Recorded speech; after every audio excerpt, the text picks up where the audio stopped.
Ready? Hello, dear student.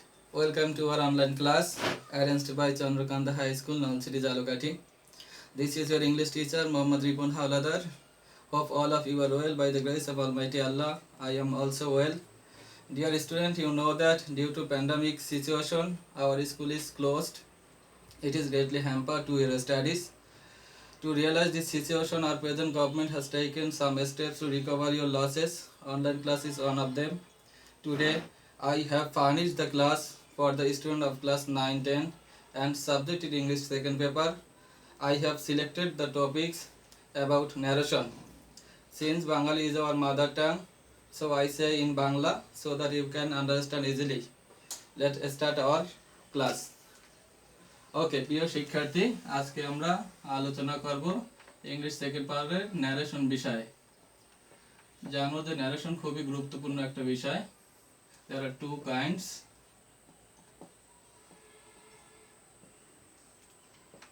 Direct, একটা হলো direct narration আর একটা হলো ইনডাইরেক্ট ন্যারেশন। একটা উদাহরণের মাধ্যমে আমরা বুঝিয়ে দেওয়ার চেষ্টা করব, সবাই অবশ্যই ফলো রাখবে। I said to him, you are doing my work.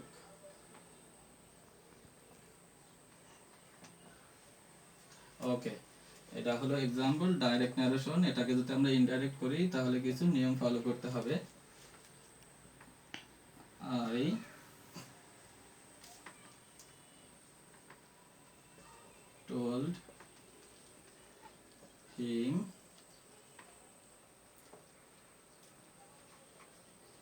I told him that he was doing my work. প্রিয় শিক্ষার্থী, তোমরা এখানে দেখছো একটা ডাইরেক্ট ন্যারেশন, আমরা ইনডাইরেক্ট করলাম। এখন পর্যন্ত আমরা কোনো নিয়ম কানুন বলি নাই। দুইটা সেন্টেন্সের দিকে যদি আমরা তাকাই তাহলে দেখি অনেকগুলো পরিবর্তন এখানে পরিলক্ষিত হয়েছে। আমরা যদি একটু দেখার চেষ্টা করি তাহলে প্রথমে দেখা যায় রিপোর্টিং ভার্ব চেঞ্জ হয়ে গেছে। এখানে একটা লিঙ্কার্স আসছে, পার্সন পরিবর্তন হয়েছে, টেন্স পরিবর্তন হয়েছে, আর একটা অ্যাডভার্বিয়াল পরিবর্তন হয়েছে। ওকে, আমরা একটু ন্যারেশন সম্পর্কে জানার আগে আমরা স্ট্রাকচার সম্পর্কে একটু জেনে নেব। এখানে এটাকে বলা হয় রিপোর্টিং ভার্ব, পিছনের আইটাকে বলা হবে সাবজেক্ট, অর্থাৎ রিপোর্টিং ভার্বের সাবজেক্ট, এটা রিপোর্টিং ভার্বের অবজেক্ট। কমা এবং ইনভাইটেড কমার ভিতর অংশটাকে আমরা বলি রিপোর্টেড স্পিচ। এটা হলো রিপোর্টেড স্পিচের সাবজেক্ট, ভার্ব, অবজেক্ট। ওকে, ইনডাইরেক্ট ন্যারেশনে এটাকে বলা হয় লিঙ্কার্স, এটা রিপোর্টেড স্পিচ। ডাইরেক্ট ন্যারেশনের সাবজেক্ট হলো রিয়েল স্পিকার, অবজেক্ট হলো লিসেনার। ওকে, এবার আমরা আলোচনা করব যে ডাইরেক্ট ন্যারেশন থেকে ইনডাইরেক্ট করার নিয়ম, কোন নিয়মে আমরা সেটা করেছি। একটু খেয়াল রাখো সবাই। প্রথম সেন্টেন্সটা I said to him you are doing my work, এখানে এই সেইডের পর অবজেক্ট থাকার কারণে অ্যাসার্টিভ সেন্টেন্সে রিপোর্টিং ভার্ব পরিবর্তন হয়ে টোল্ড হয়েছে।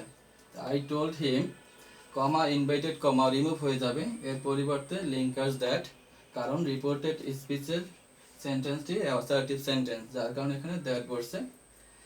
এবার আমরা টেন্স বা পারসন পরিবর্তন, এখানে সাবজেক্ট ইউ আছে সেকেন্ড পারসন এবং সেকেন্ড পারসন পরিবর্তন হয় আমরা জানি রিপোর্টিং ভার্বের অবজেক্ট অনুযায়ী। তো রিপোর্টিং ভার্বের অবজেক্ট হিসেবে হিম, তাই হিমের সাবজেক্ট হলো হি, যার কারণে আমরা এখানে হি লিখলাম।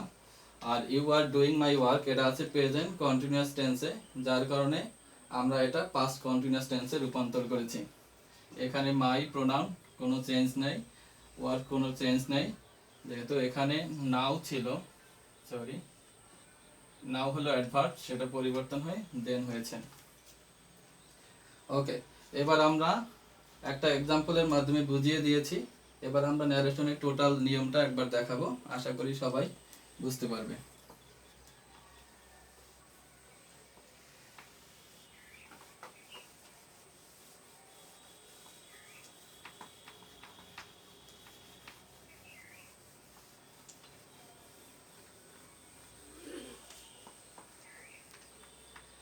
Rules of narration.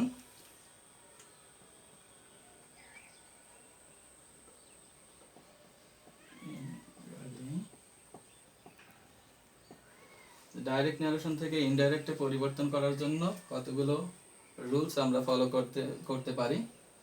আমরা যে চেঞ্জগুলো দেখেছি সেটা যদি আমরা সিরিয়ালে একটু লিখে নেই সবাই।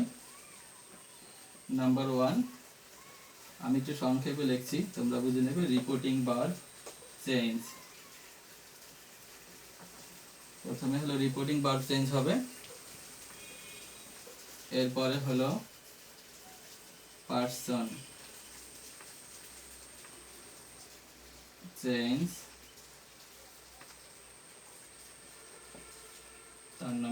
3 নম্বরে ইউজ লিঙ্কার্স,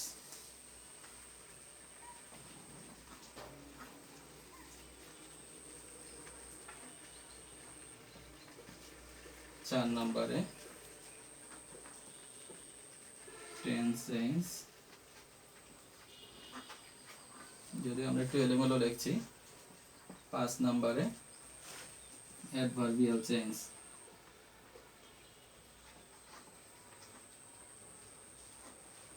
আচ্ছা, আমরা যদি এই 5টা নিয়ম মনে রাখতে পারি তাহলে আমরা যে কোনো সেন্টেন্স ডাইরেক্ট থেকে ইনডাইরেক্টে চেঞ্জ করতে পারবো।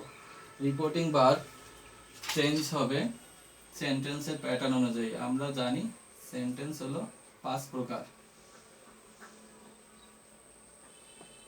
অ্যাসার্টিভ, ইন্টারগেটিভ, ইম্পারেটিভ, অপটেটিভ আর এক্সক্লেমেটরি। অ্যাসার্টিভ সেন্টেন্সে রিপোর্টিং ভার্ব হিসাবে সে, says, said আর told বসে। প্রেজেন্ট টেন্স হলো সে, প্রেজেন্ট টেন্সের পুরো হলো says, পাস্ট টেন্স হলো said, আর যদি রিপোর্টিং ভার্বের অবজেক্ট থাকে তাহলে told। ইন্টারগেটিভ সেন্টেন্সে ask অথবা asked হবে। ইম্পারেটিভ সেন্টেন্সে request, order, command,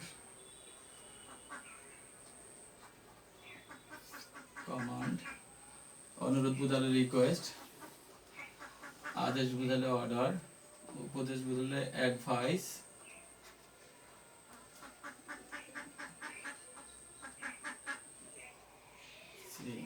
advice. Optative সেন্টেন্সে pray oblique wish, past tense হলে প্রেড অবলিক উইশড। এক্সক্লেমেটরি সেন্টেন্সে আনন্দ বুঝালে EXCLA, exclaim with joy, exclaim with OW। Reporting পাঁচটা সেন্টেন্স অনুযায়ী চেঞ্জ হবে, অর্থাৎ রিপোর্টেড স্পিচের সেন্টেন্স যদি অ্যাসার্টিভ হয় তাহলে এক রকমের, ইন্টারগেটিভ হলে এক রকমের, ইম্পারেটিভ হলে এক রকমের, অপটেটিভ হলে এক রকমের, আর এক্সক্লেমেটরি হলে আর এক রকমের। এবারে আমরা আসি পার্সন চেঞ্জ। আমরা সবাই জানি পার্সন হলো তিনটা, ফার্স্ট, সেকেন্ড, থার্ড। ন্যারেশন করার সময় রিপোর্টেড স্পিচের সাবজেক্টটি যদি ফার্স্ট পারসন হয় তাহলে পরিবর্তন হবে রিপোর্টিং ভার্বের সাবজেক্ট অনুযায়ী। রিপোর্টেড স্পিচের সাবজেক্টটি যদি সেকেন্ড পারসন হয় তাহলে সেটা পরিবর্তন হবে রিপোর্টিং ভার্বের অবজেক্ট হিসাবে। আর যদি রিপোর্টেড স্পিচের সাবজেক্টটি থার্ড পারসন হয় তাহলে সাবজেক্টের কোনো পরিবর্তন নেই, নো চেঞ্জ। ওকে, এবার আমরা 3 নম্বরে দেখি ইউজ লিঙ্কার্স। আমরা যদি দেখি লিঙ্কার্স পরিবর্তন হবে তাও 5 প্রকার সেন্টেন্স অনুযায়ী। আমরা যদি এখানে লিখি অ্যাসার্টিভ, ইন্টারগেটিভ, ইম্পারেটিভ, অপটেটিভ আর এক্সক্লেমেটরি। অ্যাসার্টিভ সেন্টেন্সে লিঙ্কার্স অর্থাৎ রিপোর্টেড স্পিচের সেন্টেন্সে যদি অ্যাসার্টিভ হয় তাহলে লিঙ্কার্স হিসাবে বসবে দ্যাট।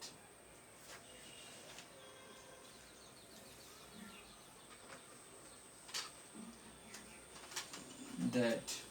আর যদি রিপোর্টেড স্পিচের সেন্টেন্সটি ইন্টারগেটিভ হয়, আমরা জানি ইন্টারগেটিভ হলো 2 রকমের, ডবলএস কোশ্চেন দিয়ে আর একটা অক্সিলারি ভার্ব দিয়ে। যদি অক্সিলারি ভার্ব দিয়ে শুরু হয় তাহলে এক রকমের, আর ডবলএস থাকলে এক রকম। ডবলএস অক্সিলারি থাকলে ইফ অবলিক ওয়েদার, ওয়েদার বসে। আর যদি ডবলএস থাকে তাহলে ডবলএস ওয়ার্ডটাই বসবে। এবারে আসি আমরা ইম্পারেটিভ। ইম্পারেটিভ সেন্টেন্সে 2 রকমের। যদি সেন্টেন্সটি ভার্ব দ্বারা শুরু হয় তাহলে লিঙ্কার্স হিসাবে বসবে টু, আর যদি লেট যুক্ত থাকে তাহলে লিঙ্কার্স হিসাবে বসবে দ্যাট। অপটেটিভ সেন্টেন্সে লিঙ্কার্স দ্যাট, এক্সক্লেমেটরি সেন্টেন্সেও লিঙ্কার্স হিসাবে বসবে দ্যাট। তাহলে আমরা ইউজ লিঙ্কার্সের ব্যবহারটা শিখে ফেললাম। অর্থাৎ যদি রিপোর্টেড স্পিচের সেন্টেন্সটি অ্যাসার্টিভ হয় তাহলে দ্যাট বসবে, ইন্টারগেটিভ হয়, ইন্টারগেটিভ যদি অক্সিলারি ভার্ব দ্বারা শুরু হয় তাহলে ইফ অবলিক ওয়েদার, আর যদি ডবলএস কোশ্চেন থাকে তাহলে সেটার কোনো পরিবর্তন নাই। আর ইম্পারেটিভ সেন্টেন্স যদি ভার্ব দ্বারা শুরু হয় তাহলে টু, আর যদি লেট যুক্ত থাকে তাহলে সাধারণত প্রস্তাব বোঝায়, সেক্ষেত্রে লিঙ্কার্স হলো দ্যাট। আর অপটেটিভেও হবে দ্যাট, আর এক্সক্লেমেটরিতেও হবে দ্যাট। এবারে আমরা আসি 4 নম্বরে, যেটা হলো টেন্স চেঞ্জ, যেটা সবচেয়ে গুরুত্বপূর্ণ। আমরা একটু উপরে দেখানোর চেষ্টা করি। আমরা সাধারণত জানি, আমরা বিগত ক্লাসে এগুলো দেখানো হয়েছে, যার জন্য আমি সংক্ষেপে লিখলাম। যদি রিপোর্টেড স্পিচের সেন্টেন্সটি প্রেজেন্ট ইনডেফিনিট হয় তাহলে সেটা পরিবর্তন হয়ে যাবে পাস্ট ইনডেফিনিট। এক মানে হলো প্রেজেন্ট ইনডেফিনিট। 2 যদি প্রেজেন্ট কন্টিনিউয়াস হয় তাহলে সেটা হবে পাস্ট কন্টিনিউয়াস। যদি প্রেজেন্ট পারফেক্ট হয় তাহলে সেটা হবে পাস্ট পারফেক্ট। যদি প্রেজেন্ট পারফেক্ট কন্টিনিউয়াস হয় তাহলে সেটা হবে পাস্ট পারফেক্ট কন্টিনিউয়াস। যদি পাস্ট ইনডেফিনিট টেন্স হয় তাহলে সেটা পাস্ট পারফেক্ট হবে। আর যদি পাস্ট কন্টিনিউয়াস হয় তাহলে পাস্ট পারফেক্ট কন্টিনিউয়াস।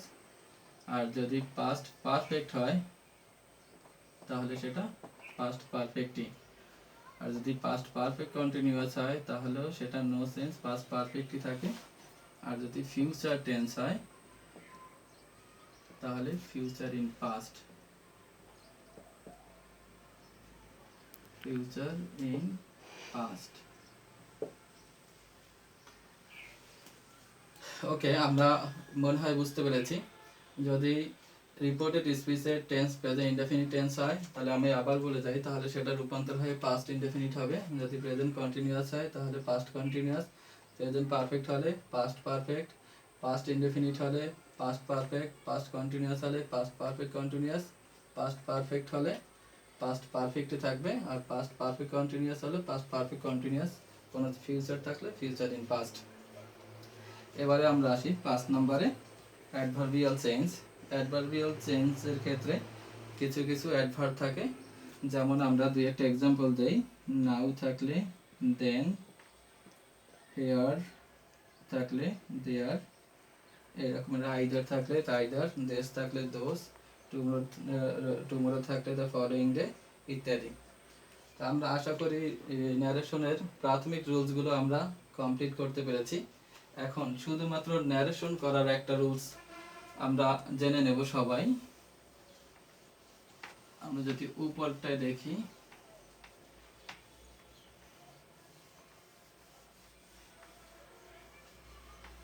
ন্যারেশন করার ক্ষেত্রে প্রথমেই আমাদের যে কাজটা করতে হবে সেটা হলো থ্রি বেসিক রুলস।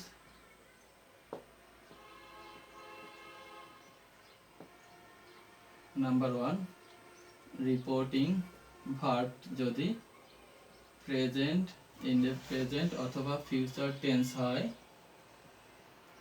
তাহলে রিপোর্টেড স্পিচ কোনো পরিবর্তন হবে না, no change.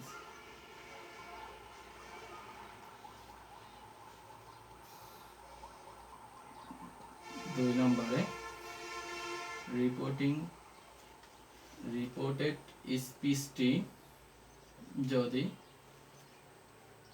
Universal truth, UT অথবা হ্যাবিচুয়াল ফ্যাক্ট হয় তাহলে রিপোর্টেড স্পিচের সেন্টেন্সটা নো চেঞ্জ থাকবে, কোনো প্রকার পরিবর্তন হবে না।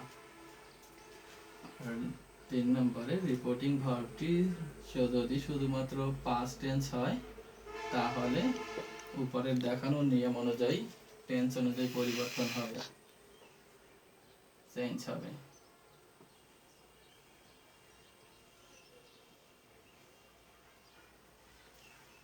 ওকে, তাহলে আমরা যদি আবার টোটাল নিয়মটা একবার রিভিশন দেই তাহলে আমরা বুঝতে পারি ন্যারেশন করার ক্ষেত্রে প্রথমেই আমাদের চিন্তা করতে হবে যে রিপোর্টিং ভার্বটা প্রেজেন্ট অথবা ফিউচার টেন্সে আছে কিনা। যদি প্রেজেন্ট অথবা ফিউচার টেন্সে থাকে তাহলে রিপোর্টেড স্পিচের কোনো প্রকার পরিবর্তন নাই। আর যদি রিপোর্টেড স্পিচটা যদি ইউনিভার্সাল ট্রুথ অথবা হ্যাবিচুয়াল ফ্যাক্ট বোঝায় তাহলেও রিপোর্টেড স্পিচের টেন্সের কোনো চেঞ্জ হবে না। যদি শুধুমাত্র রিপোর্টিং ভার্বটা পাস্ট টেন্সে থাকে তাহলে এই দেখানো টেন্সের নিয়ম অনুযায়ী টেন্সের পরিবর্তন হবে, অন্যথায় পরিবর্তন হবে না। ওকে, আমরা একটা ছোট্ট এক্সাম্পলের মাধ্যমে দেখানোর চেষ্টা করি।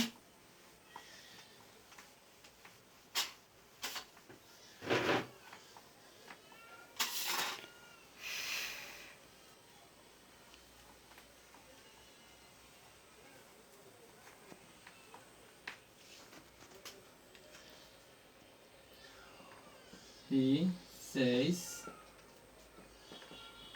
I am in।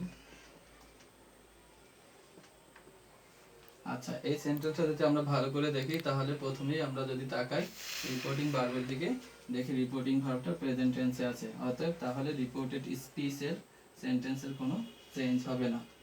এটাকে যদি আমরা ইনডাইরেক্ট করি তাহলে লিখতে পারি হি সেজ, যেহেতু এটা অ্যাসার্টিভ সেন্টেন্স তাহলে লিঙ্কের হিসাবে আমরা লিখতে পারি দ্যাট, যেহেতু এটা প্রেজেন্ট টেন্সে আছে রিপোর্টিং ভার্ব যার জন্য টেন্সের কোনো পরিবর্তন হবে না, শুধুমাত্র সাবজেক্ট আমরা পরিবর্তন করব প্রোনাউন্সিয়েশনের নিয়ম অনুযায়ী হি ইজ ইল। আশা করি সবাই বুঝতে পারছো। ঠিক এরকমের প্রতিটা সেন্টেন্সের আলাদা আলাদা করে যদি একটা এক্সাম্পল দিই আমরা তাহলে বিষয় কিন্তু আরো ক্লিয়ার হবে তোমরা। এটা আমরা অ্যাসার্টিভ সেন্টেন্স দেখালাম।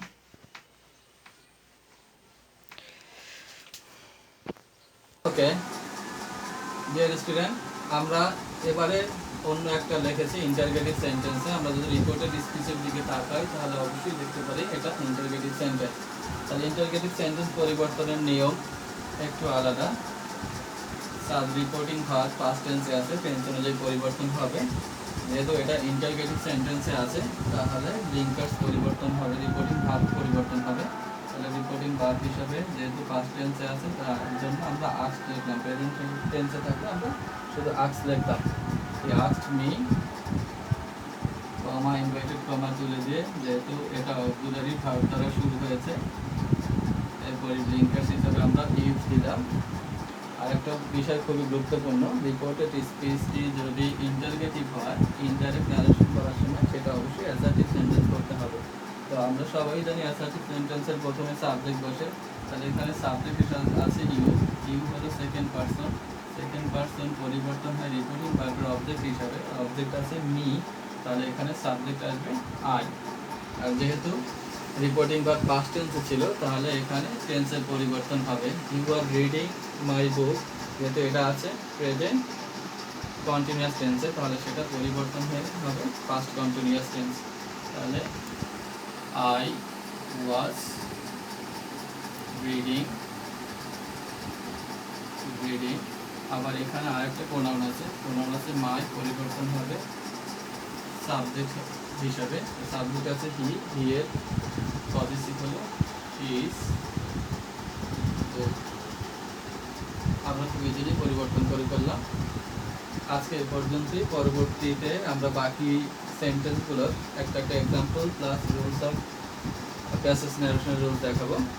Finally I would like to say COVID-19 is the most deadly infectious disease I have ever seen.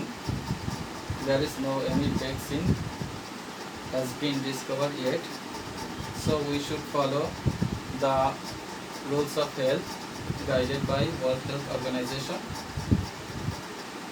and we should wear masks when go out. We should wash our hands with soap, and obviously we should maintain social distance. See you again. Allah.